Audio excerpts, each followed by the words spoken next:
আমার অনুগ্রহ স্মরণ করো যা আমি তোমাদের উপর করেছি এবং আমার সাথে করা অঙ্গীকার পূর্ণ করো, কারণ আমি তোমাদের অঙ্গীকার পূর্ণ করব। আর আমাকেই ভয় করো। আর আমি যা অবতীর্ণ করেছি তাতে বিশ্বাস করো, যা তোমাদের সাথে যা আছে তার সত্যতা প্রমাণ করে, এবং এর প্রতি প্রথম অবিশ্বাসী হইও না। আর আমার কিতাবকে সামান্য মূল্যে বিক্রি করো না, এবং আমাকেই ভয় করো। আর সত্যকে মিথ্যার সাথে মিশ্রিত করো না, এবং সত্যকে গোপন করো না, অথচ তোমরা তা জানো। আর নামাজ কায়েম করো, জাকাত দাও, আর রুকুকারীদের সাথে রুকু করো। তোমরা কি মানুষকে সৎকর্মের নির্দেশ দাও এবং কিতাব পাঠ করার সময় নিজেদের ভুলে যাও? তাহলে কি তোমরা বুদ্ধি খাটাও না? হে আল্লাহ, ধৈর্য ও নামাজের মাধ্যমে সাহায্য প্রার্থনা করো। আর এটা কঠিন, বিনয়ী ব্যক্তিদের ছাড়া, যারা নিশ্চিত যে তারা তাদের প্রতিপালকের সাথে দেখা করবে এবং তাঁরই দিকে ফিরে যাবে। হে বনী ইসরাইল, আমার অনুগ্রহ স্মরণ করো যা আমি তোমাদের উপর করেছি, এবং আমি তোমাদেরকে শ্রেষ্ঠত্ব দিয়েছি। আল্লাহ সকল সৃষ্টির প্রতিপালক। আর সেই দিনকে ভয় করো যখন কেউ কারো উপকারে আসবে না, তার সুপারিশ কবুল হবে না, তার কাছ থেকে কোনো মুক্তিপণ নেওয়া হবে না, এবং তাদের সাহায্যও করা হবে না।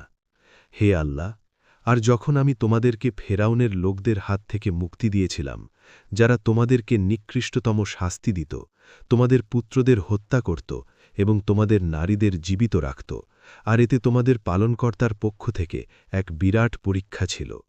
হে আল্লাহ, আর যখন আমরা তোমাদের জন্য সমুদ্রকে দ্বিখণ্ডিত করেছিলাম, তখন আমরা তোমাদেরকে রক্ষা করেছিলাম এবং ফেরাউনের লোকদের ডুবিয়ে দিয়েছিলাম যখন তোমরা দেখছিলে।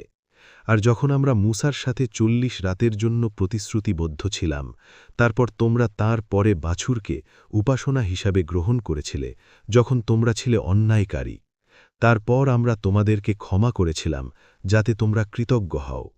আর যখন আমরা মূসাকে কিতাব এবং ফয়সালা প্রদান করেছিলাম যাতে তোমরা পথ প্রাপ্ত হও। আর যখন মূসা তার সম্প্রদায়কে বললেন, হে আমার সম্প্রদায়, তোমরা বাছুরকে উপাস্য হিসাবে গ্রহণ করে নিজেদের উপর জুলুম করেছ, অতএব তোমাদের স্রষ্টার কাছে তওবা করো এবং নিজেদের হত্যা করো।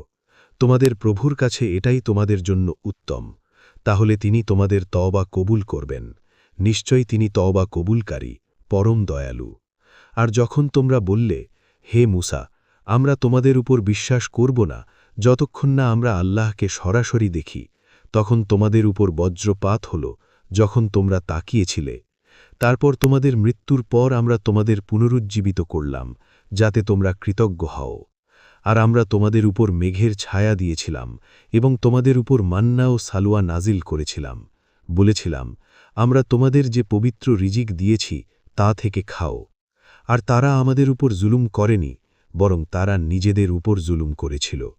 আর স্মরণ করো যখন আমরা বলেছিলাম, এই শহরে প্রবেশ করো এবং এখান থেকে যেখানে ইচ্ছা স্বাচ্ছন্দ্যে খাও, আর দরজা দিয়ে প্রবেশ করো বিনীতভাবে এবং বলো, তওবা, আমরা তোমাদের পাপ ক্ষমা করব এবং সৎকর্মশীলদের প্রতিদান বৃদ্ধি করব। কিন্তু যারা জুলুম করেছিল তারা তাদের উদ্দেশ্য পরিবর্তন করে, তাদের যা বলা হয়েছিল তা ছাড়া আর কিছু নয়। তাই আমরা জালেমদের উপর আকাশ থেকে শাস্তি নাজিল করেছি তাদের কৃতকর্মের জন্য।